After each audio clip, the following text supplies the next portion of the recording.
Oke guys, sebelum melanjutkan, jangan lupa like dan komen. Dan yang baru bergabung, jangan lupa subscribe dan aktifkan loncengnya.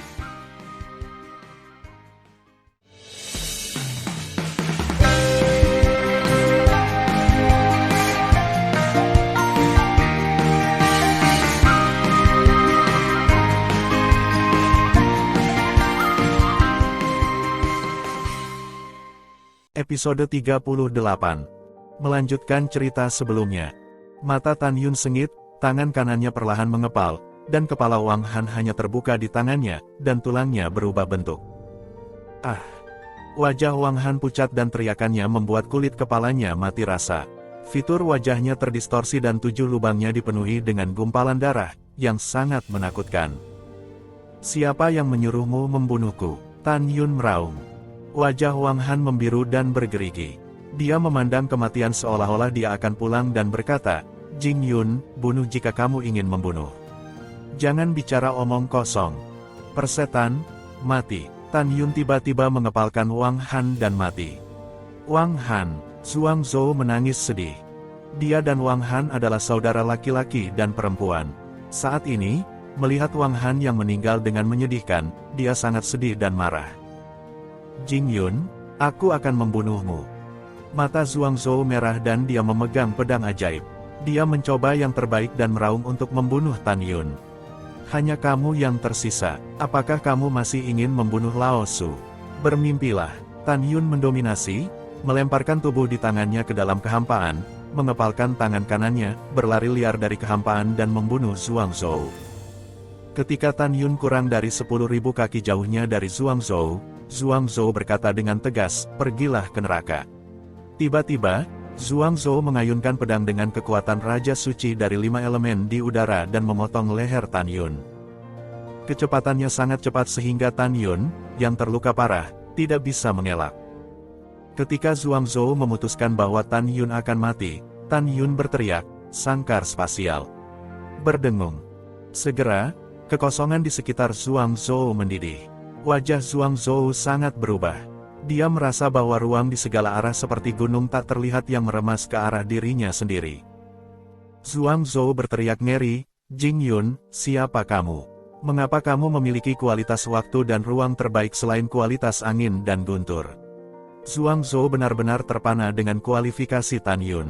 Dia merasa jauh ke dalam lumpur dan kecepatan terbangnya merosot. "Hancurkan untukku." Kekuatan 5 elemen Raja Suci di tubuh Zhuang Zhou melonjak dengan hebat. Di bawah keinginan untuk bertahan hidup, itu merangsang potensinya. Kekuatan 5 elemen Raja Suci mematahkan belenggu sangkar spasial. Pada saat ini, Tan Yun yang tingginya 3.000 kaki tiba-tiba menyusut dan berubah menjadi manusia setinggi 7 kaki, membuat pedang Zhuang Zhou terpotong ke udara. Tan Yun meraih posisi netral dan memutar tangan kanannya. Pedang Tianzun terbaik keluar dari udara tipis. Memegang pedang Tianzun, dia menikam dada Zhuang Zhou dengan darah. Ah! Zhuang Zhou menyemprotkan darah ke mulutnya dan memukul dada Tan Yun dengan telapak tangan kirinya.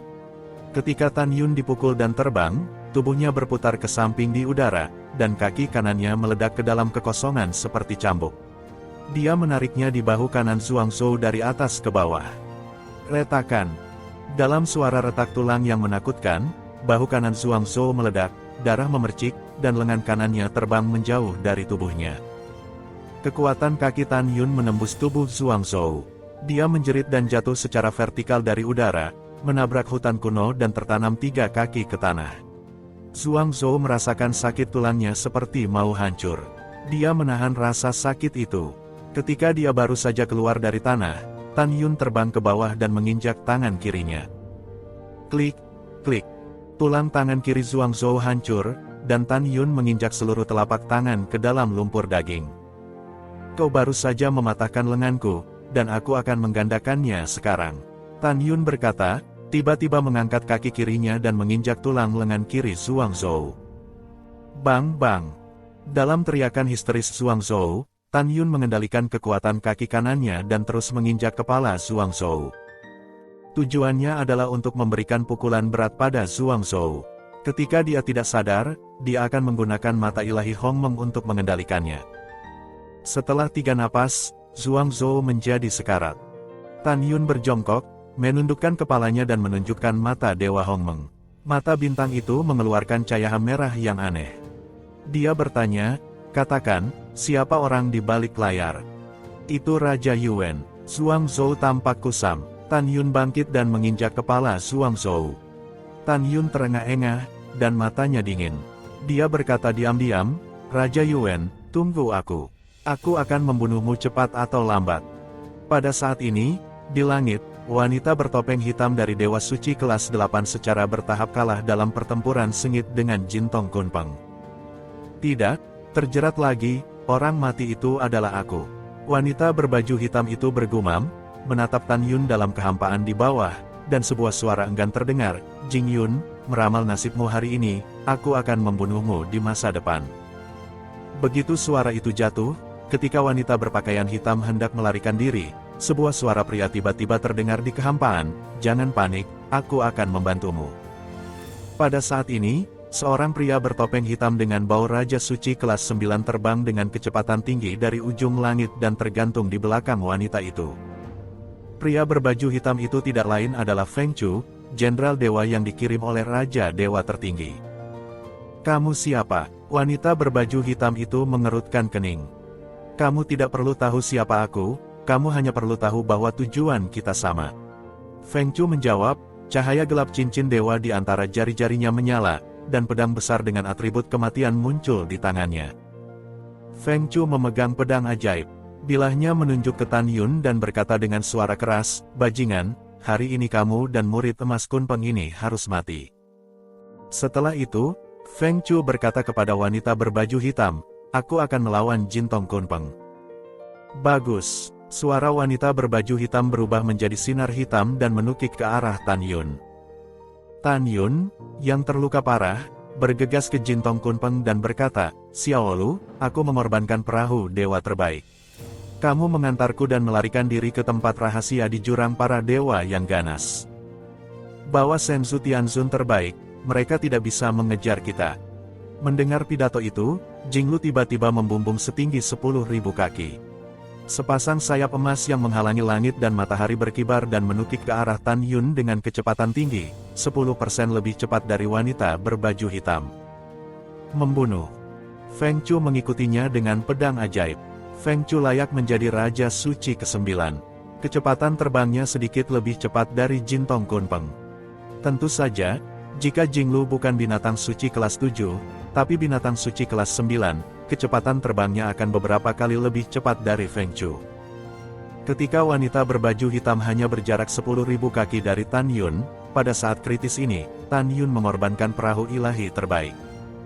Ketika Senzu menjadi 100 kaki dari kaki Tan Yun, Jintong Kunpeng memimpin dalam melewati kepala wanita berpakaian hitam, berubah menjadi Jinglu dalam gaun emas panjang, dan menyapu Senzu di udara. Serahkan hidupmu padaku. Ledakan. Feng Chu muncul di langit di atas Senzu dalam sekejap, dan di antara teriakan, kekuatan Raja Kematian yang agung di tubuhnya, seperti gelombang hitam yang melonjak, menyebabkan langit runtuh. Wah, wah, wah. Pedang King Tian. Rambut Feng Chu menari dengan ekspresi serius. Dia memegang pedang ajaib dan menari sangat cepat dari kehampaan, dan kemudian tiba-tiba menebas Tan Yun dan Jinglu di perahu roh di kehampaan di bawah. Dengan tebasan Feng Chu, pemandangan yang mengejutkan terjadi. Boom, boom. Betapa kuatnya, Tan Yun berteriak, Xiaolu, lari. Tan Yun menilai bahwa kekuatan Feng Chu jelas yang terbaik di antara Raja Suci kelas 9 dari aura cahaya pedang hitam, dan Jinglu jauh dari lawannya. Tanpa mengingatkan Tan Yun, Jinglu mengarahkan orang terbaik untuk menghormati perahu dewa, seperti sambaran petir, dan melaju cepat ke kedalaman jurang para dewa yang ganas. Itu berbahaya dan berbahaya untuk menghindari nasib buruk yang diselimuti oleh cahaya pedang yang tak terhitung jumlahnya. Bang bang. Boom. Pedang yang jatuh terbelah menjadi hutan kuno di jurang para dewa yang ganas.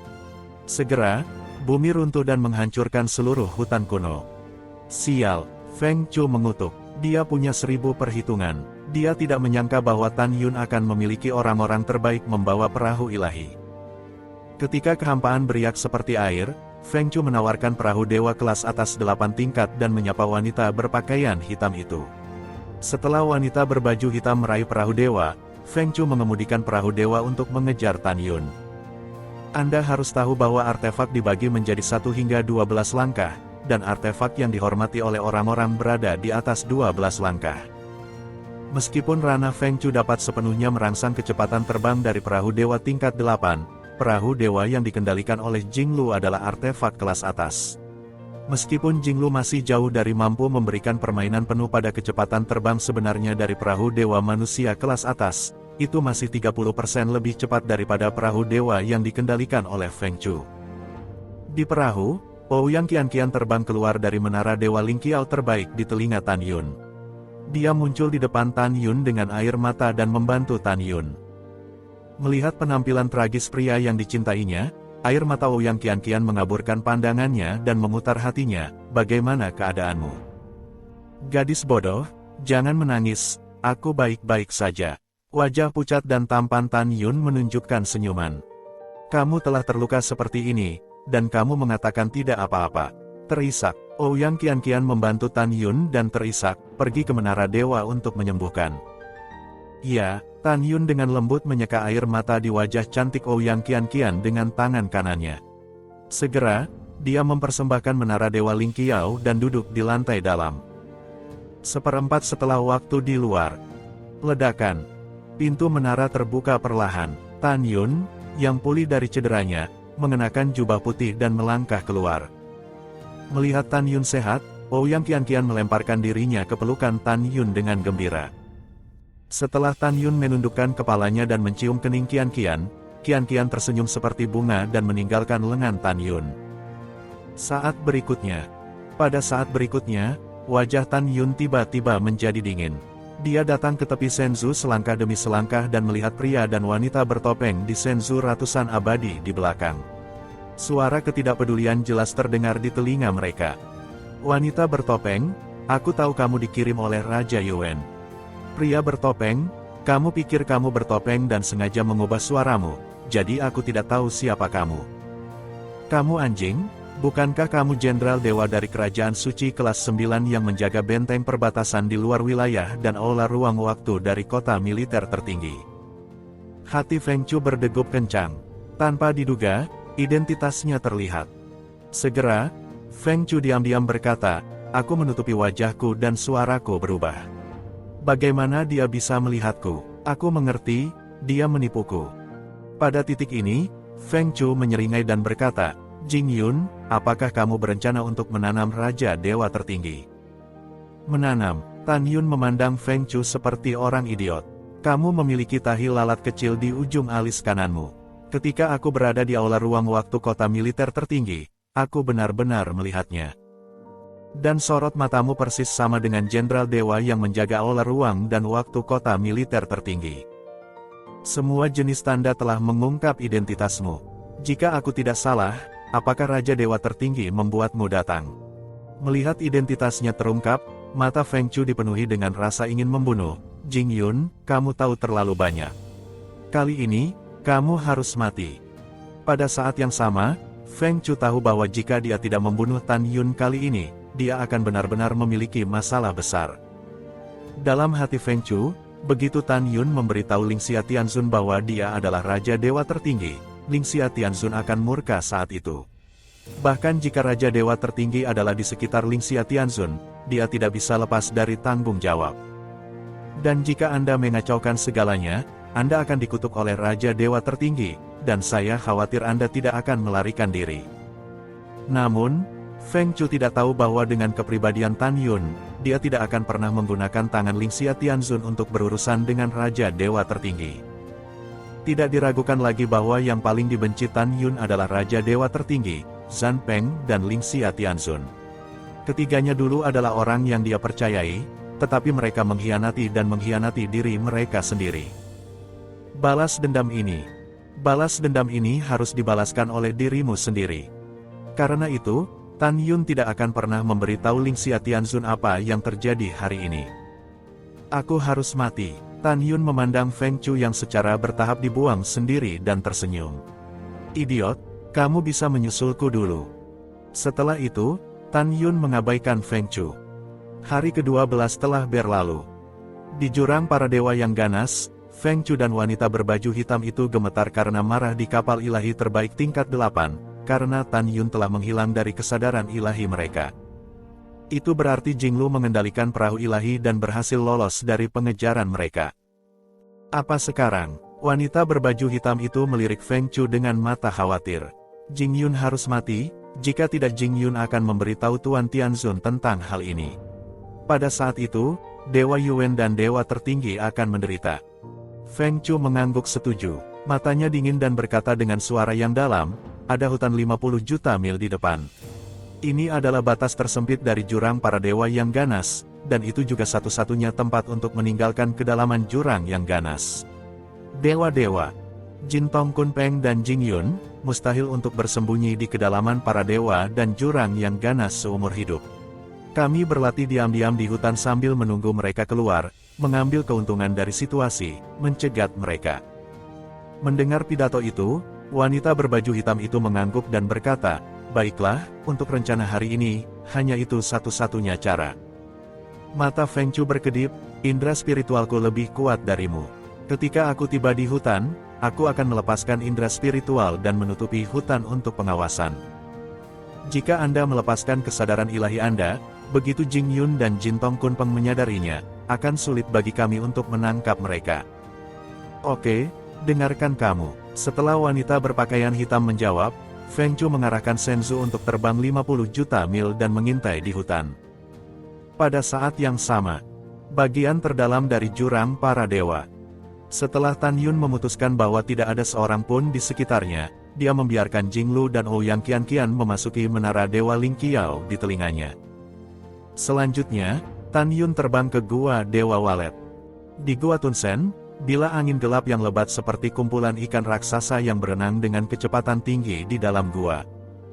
Memasuki Gua Dewa Walet, mulut Tan Yun seperti membaca mantra, dan bibirnya bergerak tanpa suara. Tiba-tiba, bila angin besar yang gelap berputar di sekitar Tan Yun dengan kecepatan tinggi, tanpa melukai Tan Yun. Setelah beberapa saat, Tan Yun mencapai ujung Gua Tunsen dan berdiri di depan tembok gelap setinggi 30.000 kaki. Matanya menunjukkan warna hilang yang kuat, Yusu, aku datang.